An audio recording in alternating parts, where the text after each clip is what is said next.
Di sore hari ini kita akan membahas salah satu emiten yang menjadi supporting dari sektor batubara, yaitu PT Dharma Henwa Tbk atau dengan kode emiten Dewa.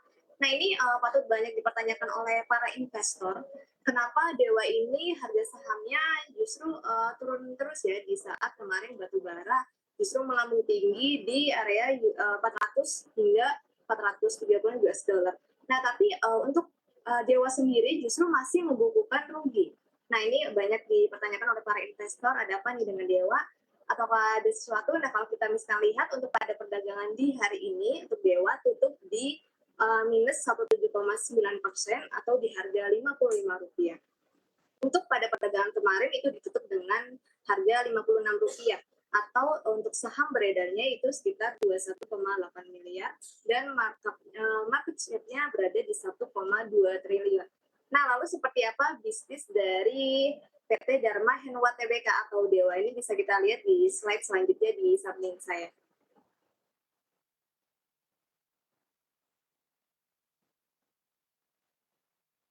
Ya, untuk bisnis dari Dewa sendiri ini jasa kontraktor ya, jasa kontraktor khusus pertambangan. Dewa sendiri sudah listing atau berdiri di Bursa Efek Indonesia itu sejak September 2007. Nah, untuk kegiatan usahanya untuk Dewa sendiri ini, dia ada sejenis untuk usaha penunjang, lalu pembersihan permukaan tanah, pemindahan tanah pucuk, pemindahan lapisan penutup, penggalian batu bara, terus juga ada mineral, dan pengangkutan batu bara sama rehabilitasi lahan dan pengoperasian jasa pelabuhan. Nah, ini ada juga beberapa proyek yang bisa dilihat di samping saya, yaitu proyek yang dikerjakan oleh Dewa di periode September 2022 kemarin. Ini ada 4 proyek, yaitu ada di PT Kaltim Primaco, lalu Artmin Indonesia, lalu Cakrawala Langit Sejahtera, dan PT Batuta Chemical Industry Park. Nah, lalu bagaimana dengan valuasi Dewa? Apakah di harga Rp55 yang tutup pada perdagangan hari ini sudah termasuk murah atau masih mahal? Bisa lihat di slide di samping saya.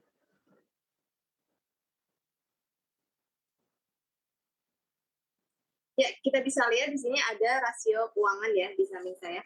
Untuk divisinya sendiri dia berada di 181,9, sedangkan untuk perdagangan hari ini ditutup dengan harga Rp55, yang berarti menandakan bahwa harga saham Dewa ini jauh lebih murah dibandingkan dengan harga kewajarannya, karena harga kewajarannya atau book value-nya itu berada di Rp181.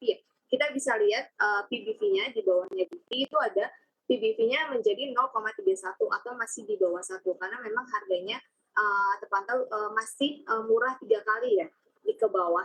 Untuk gross profit margin-nya sendiri atau GPM-nya kita bisa lihat di situ ada 0,87% saja.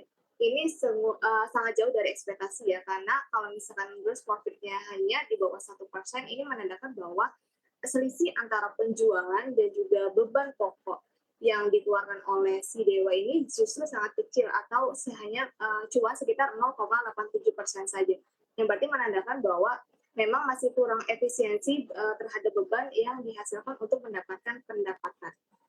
Nah, kalau kita lihat return on equity dan juga return on asetnya, ROE dan juga ROA-nya bisa dilihat di samping saya, ini minus ya. Dia minus, untuk ROE-nya minus 4,45%. Nah, kenapa ini bisa minus? Ini berarti menandakan bahwa antara pengelolaan modal terhadap laba bersih untuk ROE-nya sendiri ini sangat bisa terbilang buruk ya. Jadi kalau misalkan ROE-nya minus itu berarti perusahaan itu tidak mampu menghasilkan profit sesuai dengan ekspektasi. Nah, kalau kita lihat ROA-nya atau return on asset-nya juga minus, yaitu minus di 2%. Ini menandakan bahwa memang cukup buruk juga ya. Berarti menandakan bahwa kemampuan untuk menghasilkan laba dari pengelolaan aset juga kurang efisien atau kurang baik. Justru kalau misalkan ROA-nya minus, itu menandakan bahwa total aktiva yang dipergunakan itu justru memberikan kerugian, bukan memberikan keuntungan. Lalu kita juga bisa melihat secara DER-nya atau debt equity ratio-nya, di situ angkanya adalah 122,33% atau di atas 100%. Dan di atas 100% ini sudah dipertanyakan ya ini sehat atau tidak. Karena kalau DER yang baik itu masih berada di 100%. Kalau DER terlalu tinggi ini akan berdampak buruk ya kepada perusahaan karena menandakan bahwa hutangnya semakin tinggi, berarti beban bunga perusahaan tersebut juga semakin tinggi. Dan ketika DER-nya tinggi, ini akan mempengaruhi pada harga sahamnya juga menjadi lebih turun. Nah, lalu kalau kita lihat secara CR-nya atau cash ratio, itu ada di 17,67%. Nah, ini menandakan juga likuiditas dari Dewa tersendiri ini kecil karena masih jauh dari angka 100% ya, atau hanya berada di 17,67%. Nah, lalu kita juga bisa lihat dari pertumbuhan labanya atau ruginya selama periode 2022. Nah, untuk melihatnya ini ada di slide selanjutnya.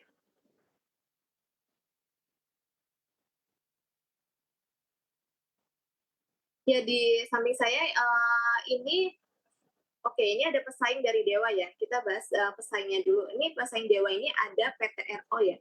Jadi PTRO itu Petrosa Tbk. Ini sama-sama juga di jasa konstruksi pertambangan. Nah, menariknya PTRO ini satu-satunya perusahaan nasional yang menyediakan pertambangan lengkap di sektor industri batubara, lalu ada minyak, gas juga di Indonesia.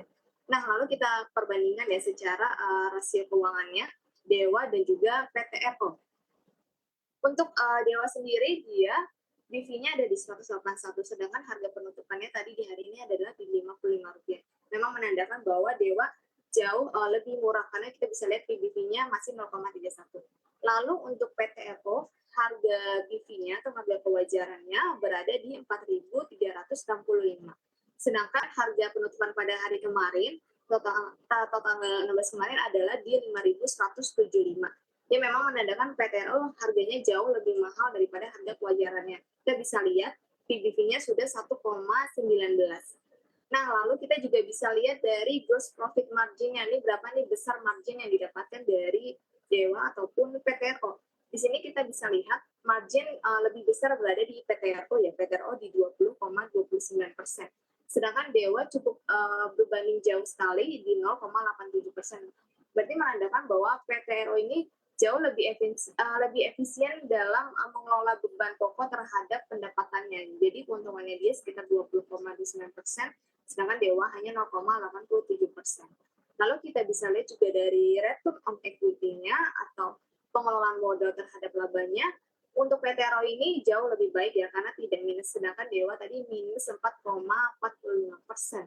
Sedangkan PTRO berada di plus 14,21%, dan ini juga sudah di rata-rata ROE yang baik yaitu di 8,3%. Nah, lalu kita bergeser ke ROA nih, return on asset-nya.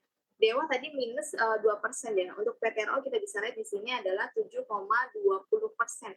Nah, ini menandakan bahwa untuk return on asset-nya PTRO ini jauh lebih baik atau sudah di atas standar ROA yang baik yaitu di 5,9%. Nah, kita juga bisa lihat dari sektor yang lain itu adalah DER. Nah, untuk DER-nya sendiri, di sini kita bisa lihat, untuk DER-nya berada di 122,3%. Untuk Dewa, sedangkan untuk PTRO berada di 97,03%. Nah, yang menandakan bahwa DER yang baik ini tadi di bawah 100% ya. Berarti menandakan bahwa PTRO jauh lebih baik dibandingkan Dewa, karena Dewa terbilang hutangnya cukup besar karena sudah berada di atas 100%, sedangkan PTRO hampir menyentuh 100% yaitu di 97,03%.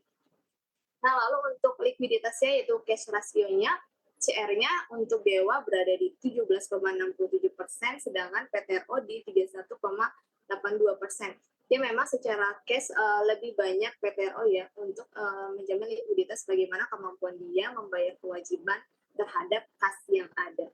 Nah, info tambahan juga untuk PTRO ini rajin membagikan dividen ya. Sedangkan untuk Dewa belum terpantau membagikan dividen hingga tahun 2022. Nah, lalu bagaimana nih prospek dari bisnis dari Dewa? Kita bisa lihat di slide selanjutnya di samping saya.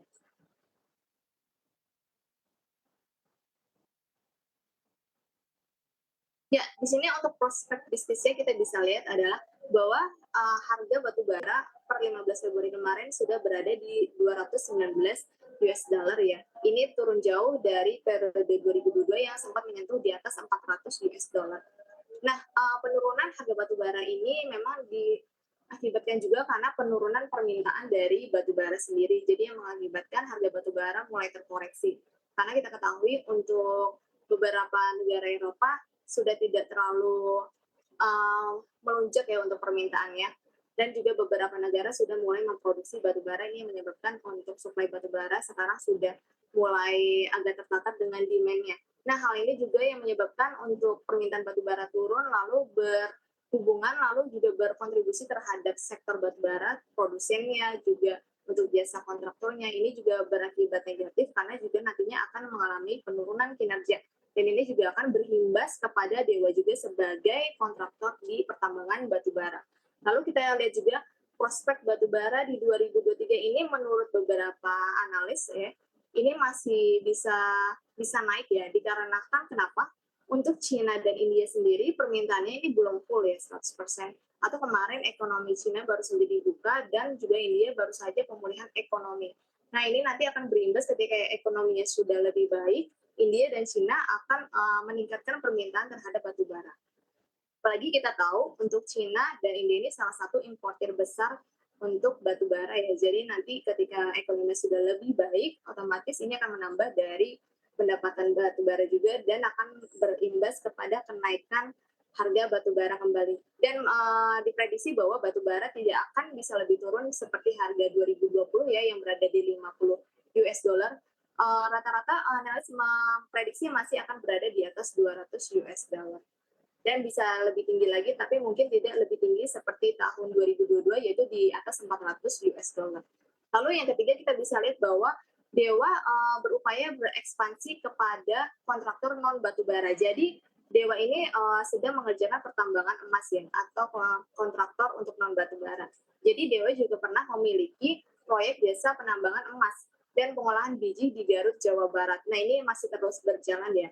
Lalu juga Dewa ini mengawal proyek penambangan emas dan tembaga di Tombulilato, Blok Sungai Mek, Gorontalo. Nah, di sana ini Dewa ini mengerjakan seperti pembangunan jalannya, kemudian penambangannya, dan juga reklamasi. Jadi memang sudah mulai berekspansi kepada non batubara karena kita ketahui untuk kemarin emas sempat naik ya sampai di 1.900. Nah, ini nantinya akan berimbas juga kepada sektor-sektor yang menjadi pendukung dari pertambangan emas. Nah, lalu kira-kira untuk Dewa ini layak dikoleksi atau enggak nih? Kalau misalnya kita melihat dari prospek batubara sekarang memang masih turun ya, masih fase penurunan karena kita ketahui untuk permintaan dari Cina dan India masih belum kumulatif ya, jadi masih wait and see dulu. Nah, lalu juga jangan lupa kita ketahui bahwa kuartal 1 hingga kuartal 3 Dewa ini masih membukukan rugi. Jadi kita harus menunggu kuartal 4 apakah nanti Dewa ini berhasil membukukan laba atau masih kembali membukukan rugi. Kalau misalkan sudah membukukan laba, ini bisa menjadi bahan pertimbangan bahwa Dewa cukup layak untuk dikoleksi karena kita ketahui harganya sekarang sudah cukup mulai murah ya atau mendekati harga 50. Tapi kalau misalkan masih membukukan rugi di kuartal 4 dan harganya sudah mendekati 50, ini bisa jadi nanti harga sahamnya justru tidur ya. Jadi lebih baik kita mencari prospek sektor konstruksi batubara yang jauh lebih baik dibandingkan Dewa. Jadi kembali kepada para investor, kita lihat saja hasil kuartal 4 dari Dewa agar kita bisa menentukan apakah Dewa ini layak atau tidak untuk dikoleksi. Ya, mungkin itu saja yang bisa saya sampaikan hari ini. Saya kembalikan ke Maria.